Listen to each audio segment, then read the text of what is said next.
Selamat pagi, selamat berbakti dalam nama Tuhan Yesus Kristus. Sebelum kita memulai dengan firman Tuhan pada hari ini, kita buka dulu mega project karakter Kristus untuk minggu ini adalah hari Sabtu. Kita akan ingatkan mega project ini perlu dilakukan, bukan hanya sekedar diketahui. Makanya perlu dihafalkan. Bagaimana bisa mengerjakan kalau tidak hafal? Yang pertama, taat, kasih, berkorban, bijaksana. Mari kita baca bersama-sama. Taat, kasih, berkorban, bijaksana. Sekali lagi, taat, kasih, berkorban, bijaksana. Kita lakukan dengan ketaatan, kita mempunyai kasih adalah berkorban dan membuat kita menjadi hidup bijaksana. Taat, kasih, berkorban, bijaksana. Mari kita masuk dalam firman Tuhan pada hari ini adalah hidup dengan karakter Kristus. Apa itu dengan karakter Kristus? Kita buka dulu dalam 1 Yohanes pasal yang keempat ayat yang ke-8. 1 Yohanes pasal yang keempat ayat yang ke-8. Barang siapa tidak mengasihi, dia tidak mengenal Allah, sebab Allah adalah kasih. Karakter Kristus yang perlu kita hidupi dan yang terutama adalah kasih, karena Allah adalah kasih. Next. Dalam hal inilah kasih Allah dinyatakan di tengah-tengah kita, yaitu bahwa Allah telah mengutus anaknya yang tunggal ke dalam dunia supaya kita hidup olehnya. Allah itu tadi dikatakan adalah Allah itu adalah kasih. Bagaimana Allah menyatakan kasih itu agar manusia bisa melihat, agar manusia bisa membuktikan bahwa Allah itu adalah kasih, dinyatakan di tengah-tengah kita dengan mengutus anaknya yang tunggal. Anaknya yang tunggal, anaknya satu-satunya. Ditekankan di sini supaya kita tahu. Mungkin kalau anaknya banyak, salah satu dikorbankan mungkin. Mungkin kita masih ngomong, iya soalnya dia punya anak banyak. Makanya yang dikorbankan satu. Dan biasanya itu umum yang dikorbankan adalah anak yang anak aja tersayang. Terjelek iya. Yang sudah tidak bisa dipakai, yang sudah lulus tidak pernah lulus, sekolah tidak bisa, cacat, pokoknya kepandaiannya, intelijensinya terlalu rendah, sudah tidak bisa apa-apa. Itu biasanya dititip-titipkan. Yang saya tahu itu dititipkan Pak Fengki. Pak Fengki bawa aja ke misi. Coba kalau anaknya yang bagus, yang berhasil, punya masa depan, yang sekolahnya tinggi-tinggi, ayo misi. Jangan Pak, jangan. Itu seperti itu. Jadi ini buktinya bahwa Allah mengasihi sehingga dia mengutus anaknya yang tunggal satu-satunya ke dunia. Kan tunggal satunya ke dunia ini untuk apa? Bukan hanya diutus turun, tapi diutus untuk mati. Supaya kita hidup olehnya, supaya kita bisa hidup oleh kasihnya. Tanpa kasihnya kita tidak mungkin bisa hidup. Lebih jelas kita lihat dalam Yohanes pasal yang ketiga ayat yang ke-16. Ini ayat yang sering kita sudah hafalkan sejak masih kecil. Mari kita sama-sama membaca. Karena begitu besar kasih Allah akan dunia ini, sehingga dia telah mengaruniakan anaknya yang tunggal, supaya setiap orang yang percaya kepadanya tidak binasa, melainkan beroleh hidup yang kekal. Jadi ini dinyatakan lebih jelas lagi, karena besar kasih Allah, yang Allah itu adalah sendiri kasih, sehingga dia mengaruniakan anaknya yang tunggal untuk mati di atas kayu salib, untuk menebus dosa manusia, supaya setiap orang yang percaya akan kasih yang dinyatakan, yang dibuktikan melalui anaknya itu tidak binasa, melainkan beroleh hidup yang kekal. Jadi di sini ayat ini mengatakan bahwa setiap orang yang percaya, dia akan beroleh hidup yang kekal. Tapi kalau kita lanjut di dalam Matius Kita lihat di dalam Matius pasal yang ke-7 ayat yang ke-21. Ini dijelaskan lagi lebih jelas. Bukan setiap orang yang berseru kepadaku Tuhan, Tuhan akan masuk ke dalam kerajaan sorga. Orang yang bisa berseru nama Tuhan, Tuhan, Tuhan tolong, Tuhan sembuhkan aku, Tuhan tolong selamatkan papa mamaku, Tuhan tolong pekerjaanku, Tuhan tolong sekolahku, Tuhan tolong ini dan itu, Tuhan, Tuhan dan Tuhan, berarti dia percaya.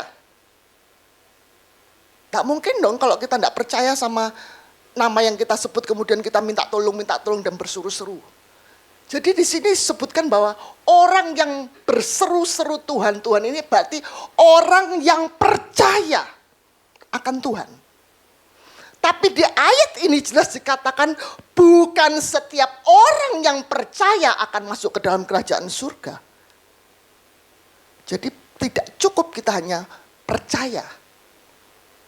Melainkan dia yang melakukan kehendak Bapakku yang di surga. Melakukan kehendak Bapa itu adalah tingkatan percaya yang lebih tinggi karena dia percaya dan dia berani bertindak, dia berani melakukan apa yang menjadi kehendak Tuhan, maka dia disebut sebagai orang yang beriman. Orang yang beriman akan masuk ke dalam kerajaan surga. Jadi kalau kita hanya sampai di sini, hanya bisa berseru-seru, hanya tingkatan percaya, ini biasanya orang-orang Kristen yang kanak-kanak. Yang selalu berdoa, minta tolong Tuhan, mujizat-mujizat Tuhan, menunggu mujizat, pertolongan Tuhan, dan Tuhan. Boleh. Tapi dia tidak bisa, tidak selalu bisa masuk surga loh.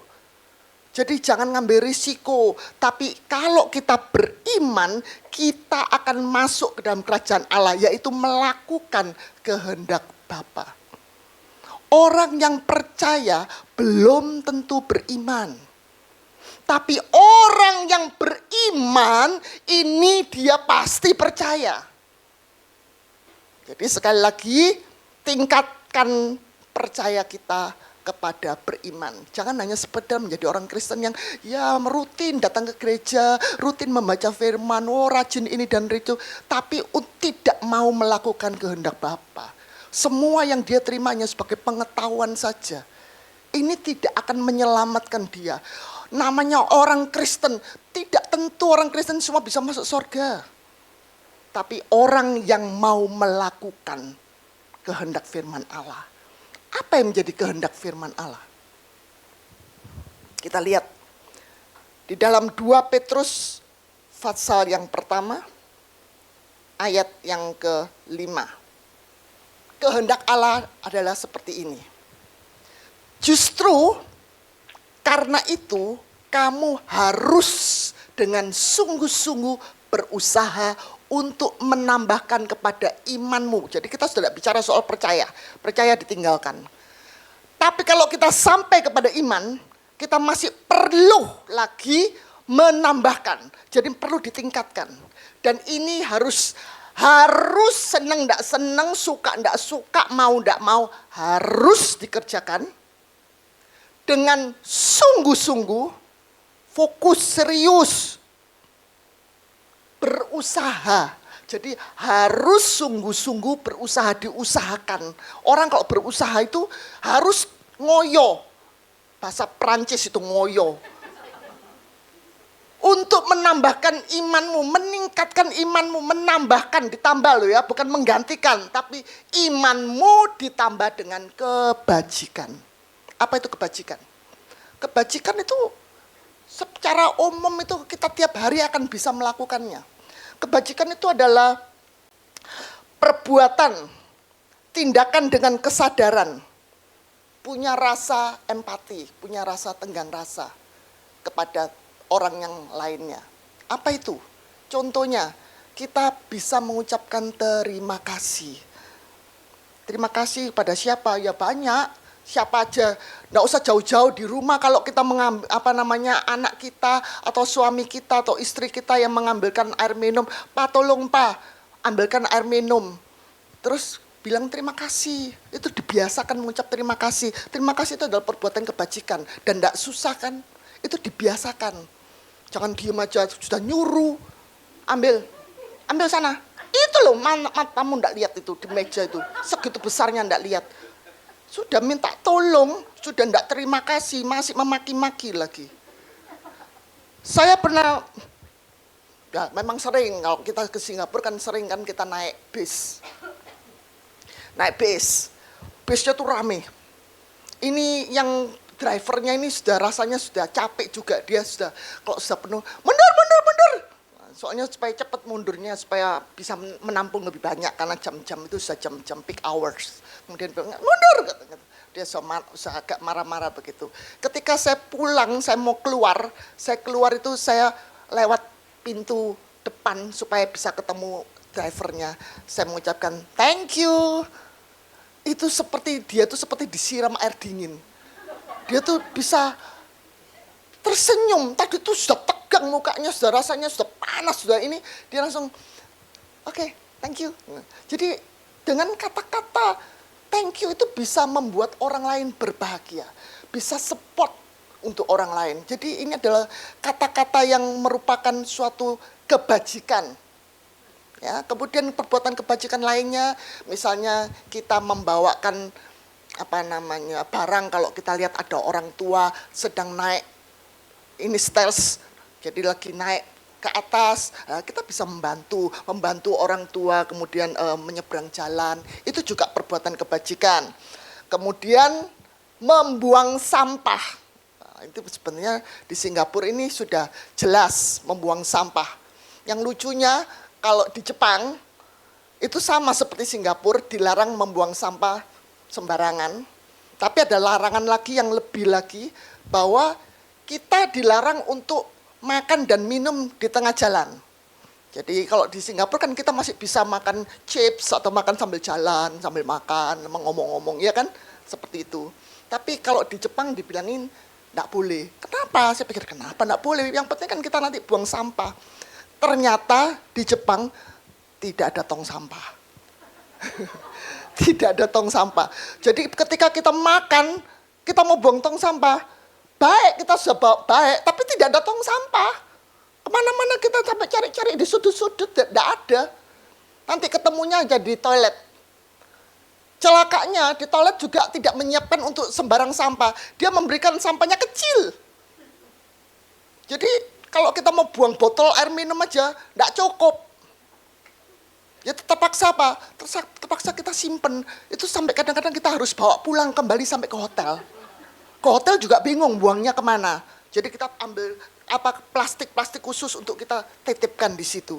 Di hotel juga disiapkan kecil-kecil semua. Jadi ini cara hidup kita untuk berbuat kebajikan adalah seperti itu. Hal-hal yang sebenarnya bisa kita lakukan setiap hari, tetapi seringkali kita mengabaikan. Ya, jadi membuang sampah. Kemudian kalau di Singapura juga suruh mengembalikan tray sesudah makan. Kita kan selalu kalau sudah repot-repot mau makan di food court, kemudian mau duduk, waduh dapat tempat duduk, aduh mejanya kotor sekali. Kita sendiri kan risih toh, aduh ini orang enggak tahu diri, sudah enggak mau buang, kotor sekali, kita mau pakai, kita mesti bersihin, kita siapin. Sama seperti itu kita lakukan terlebih dahulu juga untuk orang lain. Jadi jangan cuma ngomel tapi kerjakan. Jangan mencontoh orang-orang seperti itu, tapi lakukan kebajikan.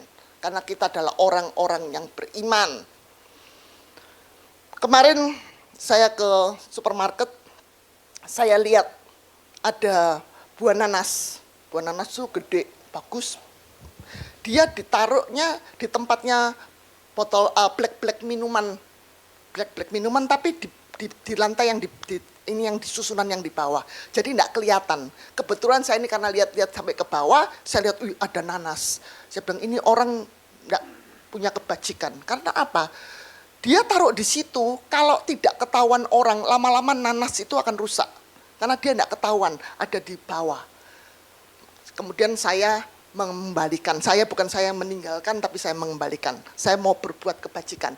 Ini supaya saudara-saudara kalau tidak jadi beli di supermarket, kembalikan kembali ke tempatnya. Jangan merugikan orang. Kita kan tidak mau dirugikan toh, jangan merugikan orang. Itu adalah perbuatan kebajikan. Jadi jelas ya, kita berbuat kebajikan, ini kita bisa melakukannya, hanya sekarang kita harus berusaha dengan sungguh-sungguh setiap kesempatan untuk berbuat kebajikan, lakukan itu. Karena iman kita harus ditingkatkan dengan perbuatan kebajikan.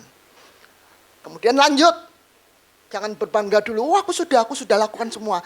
Tambah lagi, menambahkan kepada kebajikan pengetahuan. Jadi setelah kita sudah menambahkan dengan kebajikan, kita perlu menambahkan dengan pengetahuan. Pengetahuan akan firman Allah. Kita perlu untuk mengetahui apa yang menjadi kehendak Allah melalui firman Tuhan. Karena dikatakan bahwa firman Allah di dalam ayatnya, bahwa firman Allah itu adalah pelita bagi kakiku dan terang bagi jalanku. Firman Allah itu adalah pelita bagi kakiku. Kaki kita kemana kita berjalan, itu memberikan pelita, menerangi supaya dia bisa lihat, jangan di sini, jangan deket-deket, kamu bisa jatuh loh, ini lop turunnya bahaya ini, kamu jatuh patah kakimu. Itu menjadi terang. Jadi kita bisa tahu mau melangkah, mau melakukan apa, mau ke arah mana. Ini firman mengingatkan kepada kita, jangan lakukan itu karena kamu akan celaka. Jangan lakukan itu, kamu akan mati. Jangan lakukan itu akan tidak baik untuk kamu. Dia menjadi terang, pelita, dan terang bagi jalan kita. Sehingga setiap kehidupan kita sehari-hari, ini bukan kehidupan untuk seminggu sekali, tapi sehari-hari kita perlu punya pengetahuan firman Allah. Firman Allah yang bisa membedakan yang baik dan yang jahat, yang benar dan yang tidak benar. Sekarang ini firman Allah banyak dipalsukan karena firman Allah sudah mengatakan bahwa pada akhir zaman, pada zaman-zaman saat ini, kita ini sudah di akhir zaman. Akan banyak nabi-nabi palsu. Yang dipalsu itu nabi, bukan jemaat, saudara. Ada jemaat palsu, tidak ada perlunya, tapi setan menghancurkan adalah nabi-nabi itu yang akan dipalsukan. Nabi itu adalah orang yang diantara jemaat dengan Tuhan. Dia yang bisa menyampaikan suara Tuhan. Lah ini yang bahaya. Kalau jemaat tidak mengerti firman Allah, dia tidak tahu yang benar atau yang salah, maka ketika hamba Tuhan yang mengatakan hamba Tuhan, dia menubuatkan, dia menyampaikan, saudara akan mengatakan, oh betul itu, betul dan betul. Tapi akhirnya saudara akan tersesat. Makanya saudara perlu untuk mengetahui kebenaran firman Allah yang benar. Untuk mengetahui barang palsu dan yang benar, kita perlu mempelajari yang benar. Bukan kita mempelajari yang palsu. Ya, perempuan-perempuan biasanya paling pintar kalau untuk membedakan tas-tas palsu, tas asli. Bagaimana cara membedakannya? Dia harus mengenal yang asli. Buat apa kita mempelajari yang palsu? Emangnya kita mau beli yang palsu? Jadi kita harus mempelajari yang asli, jadi supaya kita tahu, oh ini toko ini jualnya mahal, padahal palsu. Bukan berarti kok mahal itu berarti kita sudah dapat barang yang asli. Kita harus pintar supaya kita jangan dirugikan. Demikian juga firman Allah. Dan ini kerugian bukan kerugian uang. Kalau kita tersesat di dalam firman Allah, maka kita bukan hanya rugi uang, tapi rugi nyawa, rugi roh kita masuk neraka. Jadi buat apa kita beribadah di dunia ini? Kita sungguh maksud mengikut Tuhan, wah, tapi belajarnya palsu semua. Ini akan berbahaya. Jadi kita harus tahu bahwa firman Allah itu adalah kebenaran untuk kita bisa melangkah hidup, jangan sampai kita tersesat. Jangan bodoh, jangan menjadi wanita 5 gadis yang bodoh. Yang akhirnya dia sama-sama menunggu dengan 5 gadis yang pintar. Berarti 10 orang ini sama-sama percaya, sama-sama mengerti, sama-sama percaya bahwa Tuhan akan datang pada akhirnya. Bahwa mereka akan menjadi mempelai wanita Tuhan. Mereka sama-sama menunggu. Tapi akhirnya yang 5 ditolak. Karena apa? Mereka tidak mempersiapkan hidup dengan firman Allah yang benar. Walaupun sama-sama dengar firman, sama-sama beribadah. Mesti hati-hati saudara-saudara. Karena sudah banyak nabi-nabi palsu. Tujuan mereka adalah untuk menyesatkan. Dan firman Tuhan mengatakan akan lebih banyak orang yang lebih suka untuk disesatkan. Karena penyesat-penyesat ini akan memberikan kita kelonggaran-kelonggaran, kenyamanan-kenyamanan untuk kita hidup di dalam Tuhan. Padahal tadi dikatakan bahwa kita perlu hidup di dalam kasih Tuhan. Kasih Tuhan itu apa? Adalah pengorbanan. Kasih Tuhan itu bukan nyaman-nyaman, enak-enak. Oh, aku menjadi anak raja. Aku harus hidup sebagai anak raja sombong. Aku harus hidup sebagai anak raja, harus kaya karena aku anak raja. Itu penyesat-penyesat seperti itu yang akan menghancurkan kita. Kita harus ingat bahwa kasih Allah itu adalah pengorbanan.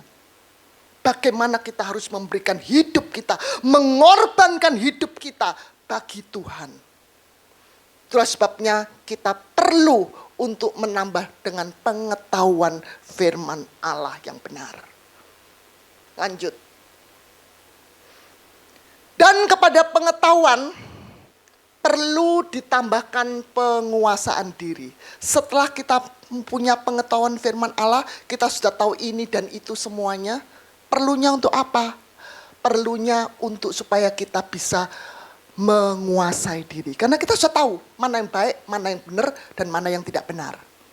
Tapi sering kali kita berhentinya sampai di pengetahuan. Ketika kita sudah sampai di pengetahuan, kita sudah tahu semuanya, sudah sampai dalam semuanya, kemudian sombong rohani.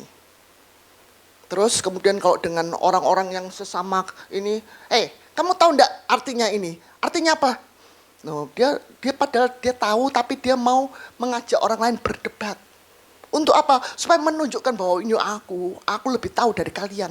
Aku lebih tahu dari kamu. Aku nih maha tahu. Itu sudah mendahului Tuhan. Perlu penguasaan diri. Orang yang semakin dia tahu firman Allah, semakin dia bisa menguasai diri. Hidupnya rendah hati, hidupnya tidak sombong, hidupnya tidak berbuat jahat, hidupnya bisa tidak emosian. Kalau kita masih tidak bisa menguasai diri, berarti kita hanya stop di pengetahuan, walaupun kita tahu dan mengerti firman Allah. Percuma, ini belum selesai, ini bukan kehendak Tuhan sampai di sini, kehendak Tuhan itu masih terus sampai selesai, nanti saudara akan baca. Penguasaan diri adalah pengendalian, pengontrolan, tindakan, pikiran, keinginan, emosi kita. Kalau di ayatnya yang lain dikatakan bahwa kita perlu untuk mematikan, menyalibkan daging. Galatia pasal yang kelima ayat yang ke-24. Barang siapa menjadi milik Kristus Yesus, dia telah menyalibkan daging dengan segala hawa nafsu dan keinginannya. Menyalibkan, karena kita hidup dalam kasih. Kasih itu berbicara mengenai salib Kristus, maka kita perlu juga bukan menyalibkan diri secara jasmani, kemudian bikin salib kemudian tangannya dipaku-paku berdarah-darah, bukan. Tapi menyalibkan daging, menyalibkan hawa nafsu dan keinginannya. Jadi kita kalau masih punya hawa nafsu, masih punya emosi, dikit-dikit marah, dikit-dikit tersinggung, dikit-dikit merasa bahwa dia direndahkan. Ini berarti dia perlu menyalibkan. Menyalibkan itu adalah mati. Mati bukan pingsan. Kalau pingsan tuh di gereja, oh iya betul, aku harus berubah. Keluar dari sini ketemu sama musuh-musuhnya. Kamu ngapain kamu di sini? Mulai, itu berarti pingsan, bangkit lagi ketika keluar dengan kenyataan. Tapi kita perlu menyalibkan, mati. Kalau mati itu dia tidak bisa menguasai lagi. Walaupun dia ketemu dengan musuh-musuhnya, bebuyutan sekalipun, dia tetap tersenyum. Karena dia sudah tidak ada rasa. Mati rasa, sudah tidak rasa benci, marah, dia tenang aja, happy-happy, halo. Malah dia bisa menyapa dengan lega hati. Dan ini akan menyenangkan hati kita sendiri loh. Kita juga akan hidupnya dengan senang, bahagia, damai, tidak punya musuh. Dan kemudian tidak sakit-sakitan. Yang sakit cancer, sakit apalagi sakit hati, pokoknya sakit-sakit itu semua kalau kita masih menyimpan hawa nafsu dan keinginan, dia tidak akan pernah hidup bahagia. Dia pahit, dan itu akan mencelakakan dirinya sendiri. Penguasaan diri, contohnya, dia bisa bersyukur walaupun dia hidupnya di dalam tekanan. Jadi dia enggak nunjuk-nunjukkan kok sedatang ke gereja. Aduh, sampai saya. Kenapa? Duh, ibu enggak tahu. Aku ini sudah salibku berat. Loh, yang nyuruhnya ngambil salib berat siapa? Kan Tuhan kan sudah bilang, serahkan kepadaku. Buat apa kita pergi ke gereja, tapi kita tetap salibnya dipikul-pikul sendiri. Dengar firman, dia bisa ketawa, bisa wow, puji Tuhan. Keluar lagi, boleh begini lagi. Buat apa? Itu salah. Tapi kita perlu bisa menguasai diri, kita bisa meningkatkan iman kita kepada kebajikan, ditambah lagi dengan pengetahuan firman Allah. Ketika kita mendengar firman Allah, kita harus berubah, maju, keluar, penguasaan diri. Selalu ingat penguasaan diri. Kemudian bentuk penguasaan diri yang lainnya. Bisa gampang minta maaf. Belum apa-apa kita sudah minta maaf. Oh, minta maaf itu yang membuat orang tidak mungkin marah sama kita. Pak, kalau keinjak, cek. Loh, yang kita yang injak kok. Kan langsung kita ngomong, sorry. Dia marah-marah, ya sorry. I'm sorry. Kenapa tidak bisa? Aku sudah minta maaf dari tadi loh, kamu yang terus-terusan ngotot. Terus mau apa? Capek loh. Buat apa seperti itu? Jadi belajarlah. Kita sebagai orang Kristen tuh kalau lihat itu orang best. Oh, sorry. Kalau dia tanya, Bu, itu jemaatnya ya? Maaf, enggak ada jemaatnya best. Enggak seperti itu. Saya malu loh. Tuhan juga malu. Janganlah. Jadi biasakan untuk sedikit mengucapkan maaf. Maaf itu kita enggak rugi. Tapi orang tidak akan bisa marah kalau kita mengatakan maaf. Ya, jadi biasanya orang laki yang agak susah ngomong maaf ya. Maaf Pak. Maaf Bapak-bapak. Mari kita sama-sama katakan hari ini bersama-sama. Maaf. Bapak-bapak. 1, 2, 3. Saya dengar yang di depan aja. Yang di belakang tidak dengar. Ayo 1, 2, 3. Nggak rugi loh. Yang bapak tambah ganteng setelah ngomong maaf. Daripada nggak mau maaf nggarain. Banyak masalah dalam rumah tangganya karena suami mempertahankan diri. Yang perempuan juga sama-sama. Ayo katakan, jangan sombong juga. Yang perempuan, ayo katakan maaf. Begitu. Cukup 1 kali. Tapi benar saudara, dalam setiap masalah, misalnya lagi bertengkar, lagi berargumentasi dengan suami istri, ini kita bicara yang paling dekat aja. Kalau salah satunya langsung mendalui, ya sorry. Itu langsung diem loh. Nggak akan berlanjut. Sampai akhirnya kalau sampai terjadi perceraian, itu karena apa? Sama-sama nggak mau ngalah. Sama-sama merasa benar. Sama-sama mempertahankan diri dan mempertahankan harga diri. Akhirnya pisah. Yang kasihan tuh anak-anak. Dia akan terkena akibat daripada perceraian. Itulah sebabnya saudara, jangan sampai akhir itu seperti itu terjadi. Tapi biar sekarang kita tuh lebih mudah mengatakan maaf. Dan kita harus mengatakannya dengan tulus, bukan hanya sekedar habis ngomong maaf kemudian terus masih nerusin. Jangan. Maaf dan berhenti. Dengan rendah hati kita harus memberikan kata-kata maaf dan memaafkan.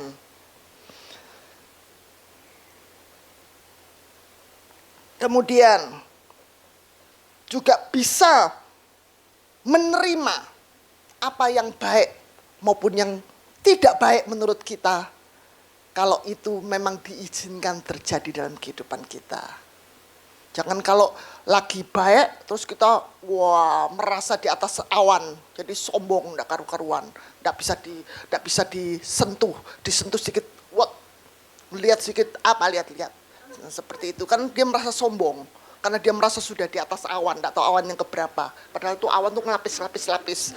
Ya, kemudian juga tetapi kita bisa menerima pada waktu kita susah pun kita bisa menerima dan kita percaya semua itu ada di dalam tangan Tuhan. Ya, itu adalah beberapa contoh mengenai penguasaan diri. Ada lebih banyak contoh-contohnya penguasaan diri, yaitu kan Tuhan ngomong kalau lagi puasa, tidak usah pamer-pamer, itu adalah pekerjaannya orang munafik. pamer-pamer nunjukkan, aku puasa. Kenapa kamu kok enggak makan? Aku puasa loh, aku sudah 100 hari puasa. Kamu enggak lihat ya, aku kurus sudah. Ya siapa yang suruh kamu yang puasa-puasa sendiri kok. Enggak perlu pamer-pamer. Tapi kita lakukan itu hanya kepada Tuhan. Lakukan dengan tulus kepada Tuhan. Maka Tuhan akan menjawab tujuan daripada berpuasa itu. Terus,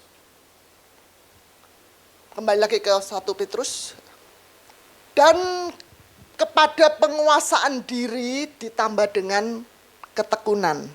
Untuk menguasai diri itu perlu ketekunan. Untuk melakukan semuanya dari awal sampai penguasaan itu perlu ketekunan. Ketekunan itu yaitu dengan sungguh-sungguh, dengan hati yang komitmen. Ketekunan itu perlu dengan komitmen. Kalau enggak, itu akhirnya berhenti di tengah jalan. Males aku sudah usah berkali-kali, enggak bisa, ya udahlah. Orang yang penting kan orang enggak tahu, biarin aja. Masa bodoh. Nah, itu berarti tidak tekun. Tapi orang yang ketekun itu dia akan sungguh-sungguh, dia gagal, dia akan mengulangi lagi dari awal. Dia akan terus berusaha, makanya dikatakan dengan harus dengan sungguh-sungguh berusaha. Itu menunjukkan suatu ketekunan yang perlu. Karena melakukan seperti itu tuh enggak gampang. Mungkin hari ini berhasil, tapi belum tentu besok lusa. Tapi kalau orang yang tekun karena dia sudah pasti, dia sudah komit, ya pokoknya aku ya. Mau apapun juga dia akan kembali akan melakukan dengan sungguh-sungguh. Sampai dia berhasil. Itu adalah orang yang tekun. Dia akan berusaha, dia akan apapun dia korbankan, pokoknya tujuannya harus tercapai. Itu ketekunan. Dan kemudian pada ketekunan ini akan membawa kita kepada kesalehan. Saya ingatkan di dalam Ayub itu ayat 1 ayat 1 dikatakan bahwa orang yang saleh itu adalah orang yang takut sama Tuhan. Orang yang membenci kejahatan. Orang yang sungguh-sungguh mau hidup di dalam firman Allah. Itu adalah orang yang saleh. Orang yang saleh ini didapat karena dia dari imannya ditambahkan sampai dengan tekun. Dia mencapai kesalehan. Dulu saya berpikir, gimana jadi orang saleh? Hari ini kita ditunjukkan, dikasih step-stepnya. Supaya jangan kita salah. Supaya jangan sampai nanti terakhir kita ngeluh. Kok enggak masuk surga? Aku enggak ngerti aku caranya gimana. Hari ini Tuhan memberikan resepnya. Stepnya dari kita percaya naik ke iman. Iman harus bisa melakukan kebajikan, ditambahkan ya. Dengan perbuatan kebajikan. Sudah bisa berbuat kebajikan, terus ditambah lagi dengan pengetahuan firman Allah. Mengapa pengetahuan firman Allah? Supaya kita bisa menguasai diri. Menguasai diri itu harus dilakukan terus dengan ketekunan. Sampai kita bisa mencapai kesalehan. Tapi belum sampai di sini. Bukan sampai di sini kemudian orang-orang yang saleh selesai, belum. Terus berikutnya ayat yang ke-7. Dan kepada kesalehan kasih akan saudara-saudara, dan kepada saudara-saudara kasihnya kita nambah lagi dan kasih akan semua orang. Jadi berbicara dari kesalehan ini kita akan menambahkan dengan kasih. Jadi dari sini kita bisa menyimpulkan bahwa pertama kita percaya karena Allah itu adalah kasih. Allah memberikan kasih itu membuktikannya dengan memberikan anaknya yang tunggal untuk menebus dosa manusia. Sehingga orang yang percaya akan kasihnya, dia akan terus melakukan kehendak Allah, menambahkan menjadi iman. Iman itu perlu ditambahkan semuanya, sampai akhirnya kita yang bisa berbuah kasih. Allah adalah sumber kasih, kita perlu hidup di dalam kasihnya, tapi bukan terus-terusan hanya hidup dalam kasihnya, kita menjadi orang egois. Tapi Tuhan mau supaya kita proses di dalam kasihnya itu untuk kita akhirnya bisa berbuah kasih. Ini yang Tuhan mau, berbuah kasih ini yang Tuhan tunggu.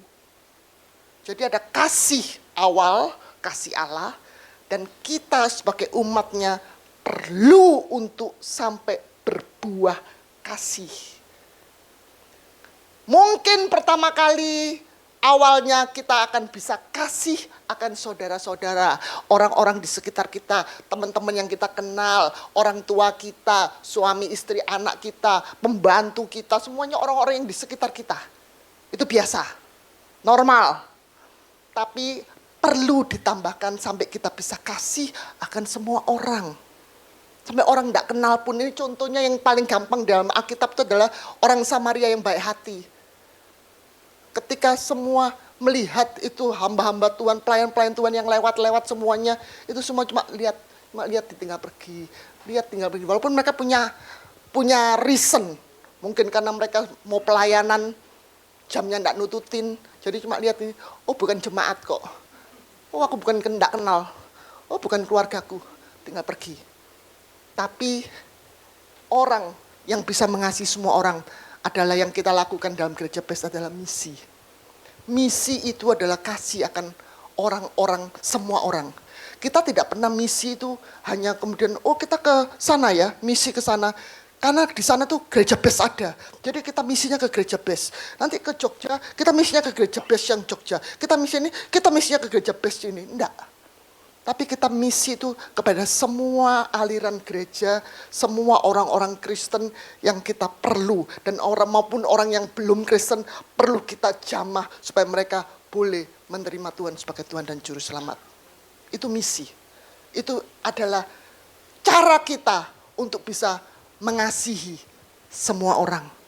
Ada kesempatan nanti bulan Agustus, walaupun namanya Yes Mission Trip, tapi bukan berarti hanya anak-anak muda.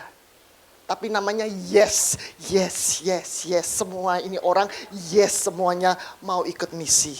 Silahkan nanti bisa menghubungi Pak Femona untuk mengambil kesempatan ini untuk kita melakukan kasih akan semua orang. Itu adalah hasil buah yang Tuhan mau untuk kita lakukan, yang kita capai. Terus, ayat yang ke-8. Sebab apabila semuanya itu ada padamu dengan berlimpah-limpah. Jadi semua itu kita lakukan terus menerus dengan tekun sampai kita berhasil. Kita lakukan terus, tidak berhenti-berhenti, tidak boleh berhenti loh ya. Jangan sampai kalau sudah, oh aku sudah kasih, sudah ya, bye-bye, sudah selesai tugasku. Enggak, itu harus terus dilakukan. Berlimpah-limpah, kamu akan dibuatnya menjadi giat dan berhasil dalam pengenalanmu akan Yesus Kristus Tuhan kita. Kita akan semakin giat. Wah, puji Tuhan, aku mengenal apa yang menjadi kehendak Tuhan melalui kasih-Nya. Wah, aku akan lebih semangat lagi, aku akan lebih berusaha lagi, aku akan lebih sungguh-sungguh lagi untuk bisa mengasihi dan melakukan apa yang menjadi kehendak Tuhan. Yang 11, langsung aja 11. Dengan demikian pada kamu akan dikaruniakan hak penuh untuk memasuki kerajaan kekal, yaitu kerajaan Tuhan dan Juru Selamat kita, Yesus Kristus. Dengan demikian, kalau tadi kita melakukan tadi dari awal, dari iman tadi terus ditambah-tambahkan sampai menghasilkan kasih, terus dilakukan terus, bukan or loh ya, tapi N. Jadi terus ini tambah semuanya, kamu lakukan, ini jaminan Tuhan, bukan saya yang menjamin, Tuhan yang menjamin. Kamu punya hak penuh. Ini bukan hak aja, tapi hak penuh. 100% kita akan masuk surga. Makanya ada dikatakan Yohanes 3 ayat 16. Barang siapa yang percaya, orang yang melakukan kehendak Allah, dia percaya akan kasih Allah tadi. Dia hidup dalam firman Allah, hidup dalam kasih Allah. Sampai dia menghasilkan buah kasih ini. Maka orang ini mempunyai hak penuh untuk masuk di dalam kerajaan Allah. Itu orang-orang yang akan diselamatkan. Jadi mari saudara, mau tidak mau dengan sungguh-sungguh kita harus berusaha untuk bisa menyelesaikan sampai kita mempunyai hak penuh. Ini tujuan hidup kita. Selagi kita masih hidup, ini yang perlu kita lakukan. Bukan main-main gila sama dunia. Waduh, masih emosinya, masih keinginan hawa nafsunya, masih dipuas-puaskan. Kita akan berhenti di tengah-tengah, itu tidak ada hak penuh. Tidak dikaruniakan hak penuh. Dan kemudian kalau sampai Tuhan datang dengan mendadak, kalaupun bukan Tuhan yang datang mendadak, tapi kita yang diambil balik kepada Tuhan. Selesai. Kita belum punya hak penuh, itu akan celaka. Itulah sebabnya saudara, mari kita kembali lagi dengan sungguh-sungguh kita perlu berusaha. Karena Allah mau kita datang kepada Tuhan kembali dengan membawa buah roh adalah kasih. Dalam firman Tuhan dikatakan kasih itu adalah yang terutama. Kita punya iman berarti kita punya pengharapan. Dan kita punya pengharapan itu kita perlu menambahkan sampai dengan kasih. Dan yang terbesar adalah kasih. Karena apa? Titik kasih itu yang akan menyampaikan kita memasuki kerajaan kekal. Ada sebuah kisah. Seorang konglomerat meninggal. Ketika petinya ditaruh di rumah pada hari pemakaman, peti ini mau dibawa keluar. Seluruh materi kekayaan, rumah, mobil, emas, uang, semuanya yang ada dalam rumah itu. Dia turut berduka cita, turut mengantarkan peti tuan itu diangkat keluar dari rumah. Tapi hanya sampai di pintu pagar rumah, mereka mengucapkan, "Selamat jalan bos. Maaf kami hanya bisa mengantar bos hanya sampai di sini." Peti itu dibawa dengan mobil yang mewah sampai kepada penguburan. Setelah dia dikubur, semua keluarga handai tolan, teman-temannya yang sesama orang-orang kaya semuanya, semua orang, karena dia orang terkenal, semuanya mengucapkan, "Maaf bos, selamat jalan. Kami hanya bisa mengantar sampai di sini." Mereka hanya bisa mengantar sampai kepada liang kubur. Tetapi perbuatan kasih selama dia hidup, itu yang bisa membawa dia mengantar dia sampai ke pintu sorga. Biarlah saudara hari ini kita bisa menyadari diri kita ini siapa. Masih ada waktu dan kesempatan untuk kita melakukan, berusaha dengan sungguh-sungguh agar kita bisa masuk dalam kerajaan surga. Mari kita bangkit berdiri. Kasih itu adalah yang terbesar. Semuanya tidak bisa sampai kepada akhirnya. Hanya kasih. Karena Allah adalah kasih. Kembali kepada kasih, kembali ke surga.